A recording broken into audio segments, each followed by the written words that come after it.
La petite Divine Chloé, victime d'une malformation du genre imperforation anale, s'est rendue en consultation préopératoire à la clinique en compagnie de sa mère et sa grand-mère. Toute calme, elle attend sagement le moment de sa rencontre avec le médecin. Dr Armand Foghem reçoit finalement le cas qu'il devra opérer. Un petit questionnaire est soumis à la mère de l'enfant par le spécialiste. 2020, donc elle a 4 ans aujourd'hui. 4 ans, en 7 ans. Oui. C'est l'année, c'est déjà 4 ans. Oui, elle aura 4 ans, d'accord.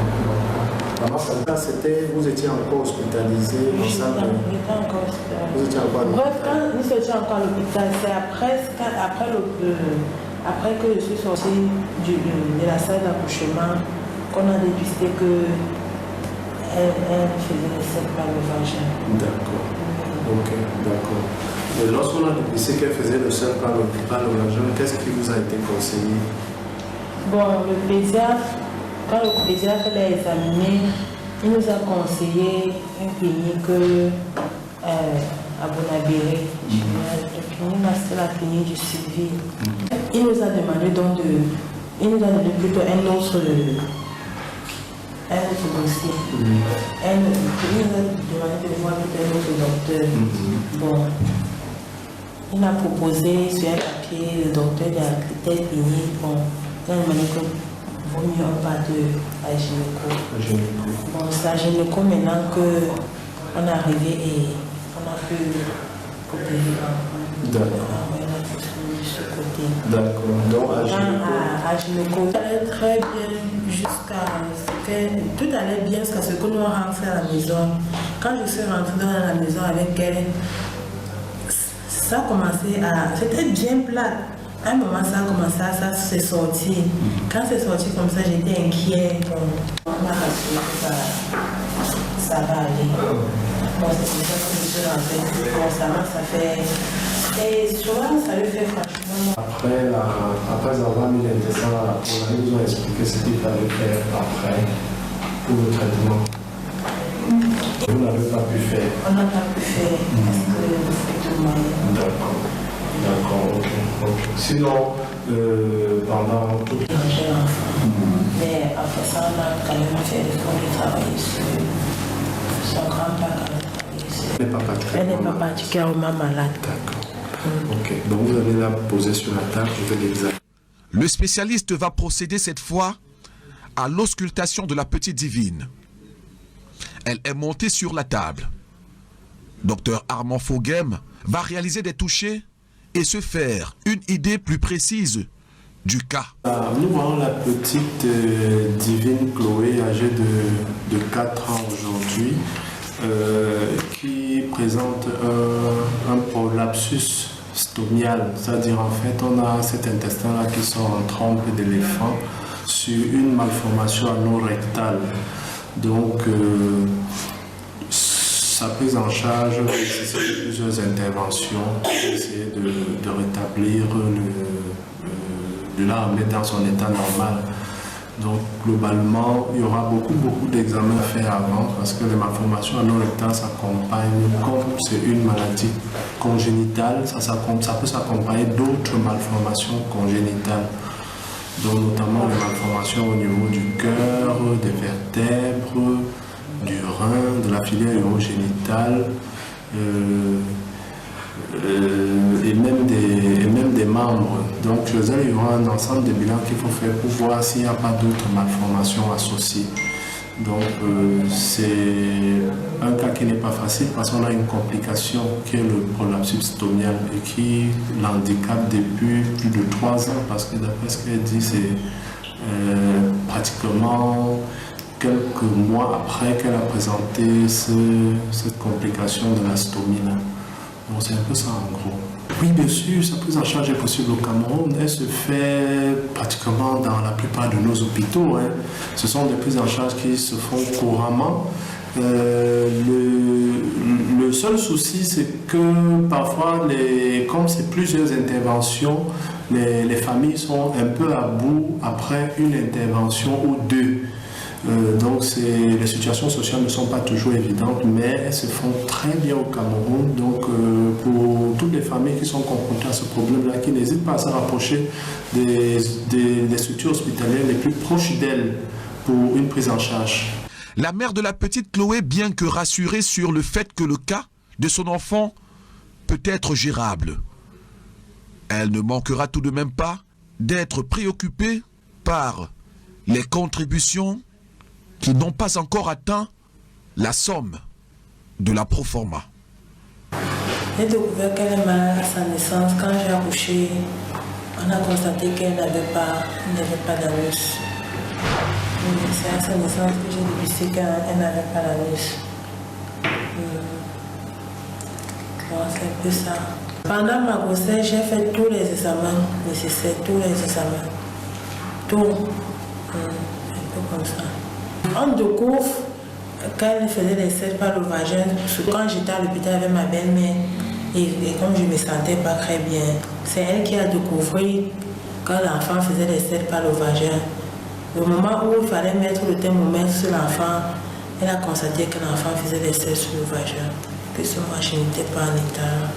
Oui, c'est à ce moment-là qu'elle a constaté ça, le vol pédiatre.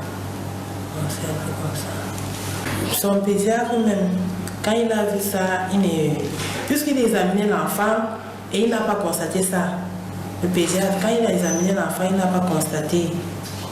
Il n'a pas constaté que l'enfant avait... C'est entre temps que quand elle a vu maintenant comme ça, nous sommes allés voir le pédiatre. Oui, avant qu'il était vraiment un peu dévasté parce qu'il n'a pas trouvé la soeur, il n'a pas vu ça sur l'enfant. Et c'est là qu'il nous a confié d'aller ici, toujours à Bonabéry, là-bas, voir un pédiatre toujours. Et c'est par là que nous sommes allés. Et le pédiatre là, nous a aussi fait ce qu'il pouvait, les examens qu'il pouvait. Et comme l'enfant n'avait pas encore l'âge, elle était encore très fragile, il a demandé, il nous a donné un papier avec le nom de tous les quelques médecins qui peuvent prendre en charge, quelques cliniques. Et nous sommes allés, on nous a conseillé plus à l'hôpital gynéco. Bon, c'est quand je suis arrivée à l'hôpital gynéco, puisqu'elle n'avait pas encore un mois plein, c'est là, elle a fait peut-être 2 semaines dans la couveuse. Et à 1 mois net, on a travaillé, avant qu'on a travaillé sur elle. C'était un peu comme ça. Moi, au quartier, puisque moi je suis au quartier, je ne parle pas trop. Quand je suis avec ma fille, le peu que je peux faire, je lui nettoie à la maison. Comme vous voyez, j'ai mis la pousser. C'est faute de moyens qui fait en sorte que je n'ai pas pu. Bon, avant, j'utilisais les couches étables. Bon, faute de moyens, je ne pouvais plus acheter les couches parce que c'était trop énorme. Je ne pouvais plus. C'est là où j'ai adapté cette méthode. J'ai acheté les gants, j'ai acheté la serviette, j'ai cousu moi-même et mettre le papier à l'intérieur pour pouvoir. Parce que je n'avais vraiment plus. C'était trop dur. C'était vraiment très fort parce que je me nettoie comme ça, je peux le nettoyer comme ça 3 fois par jour. Matin, midi, soir, il faut que je le nettoie. Il veut que je nettoie son petit frère tous les jours. C'est vraiment pénible. Dans la famille, tout le monde, c'est vrai que ça ne donne vraiment pas. Personne ne travaille. Quand ça joue que ça arrive, il n'y a rien à manger. Il faut que je tape la monnaie si c'est ça. On me donne pour que je puisse nourrir les enfants. C'est tellement dur quand je le vois. Et ça lui fait tellement mal. Il y a des moments qu'elle doit s'endormir. Elle pleure, maman ça fait mal. Et quand c'est fait comme ça, je ne peux pas retenir mes larmes. Elle se tord de douleur, maman ça fait mal. Maman ça fait mal. Tellement que je ne sais pas, tu ne peux pas l'aider. C'est un peu comme ça. Quand elle pleure, elle se tord de douleur. Je sais pas, ça me fait tellement mal. Depuis son papa, il n'a pas eu les moyens. Faute de moyens, le peu qu'il y avait, il travaillait, mais maintenant rien. Pour le moment, il n'est pas là. Je peux lui dire, quand il trouve un petit job, n'importe où, c'est là qu'il fait l'effort de pouvoir nous aider à manger. Il n'a vraiment rien. C'est un débrouillard. Vraiment, c'est un débrouillard. C'est là qu'il fait en sorte que c'est maintenant là, c'est encore plus dur. Parce que même pour manger, il ne parvient pas. Il ne parvient vraiment pas à manger. C'est dur. C'est vraiment dur. C'est la raison pour laquelle je suis moi des amis de bonne volonté. Il m'a aidé avec ma fille. Je vois sa situation de ma première fille. De ma première fille, avec cet état-ci, il demande à tout le monde, tous les gens de tout le monde volonté partout dans le monde de m'aider. Aider ma petite fille. Parce que ça me fait tellement mal de lui voir souffrir. Qu'elle pleure tous les jours. Elle pleure tout le temps. Maman, j'ai mal. Elle m'a repoussé les selles, c'est la magie et c'est taux de douleur. Ça me fait tellement mal. Elle va à l'école? Pour le moment, elle ne peut pas à l'école. Elle ne peut pas à l'école parce que même faute de moyens et aussi, même si elle partait à l'école, arriver, les gens vont lui regarder. On va chercher toujours à savoir ce qu'il y a sur elle et pouvoir l'étouffer. Bon, c'est un peu ça. C'est un peu ça, ça me fait franchement. Mes chers frères et sœurs, même dans la diaspora, dans tout le monde entier, pardon, aux hommes de bonne volonté, aidez ma fille. Aidez-la s'il vous plaît, elle a vraiment besoin de votre aide. Elle souffre dans sa chair. Aidez-la. Pardon. Regardez-la, elle va à l'école comme tous les enfants de son âge. Aidez-la s'il vous plaît. Aidez-la, elle souffre. Aidez-la, pardon. S'il vous plaît. S'il vous plaît. Même pour manger, c'est pas facile. Même il ne se laisse un petit comprimé, c'est pas facile pour le moment. Aidez-la. Elle a vraiment beaucoup besoin de votre aide. Elle souffre dans sa chair.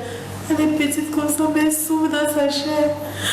Et chaque temps, maman, je vais aller à l'école. Je vais aller à l'école pour mes frères.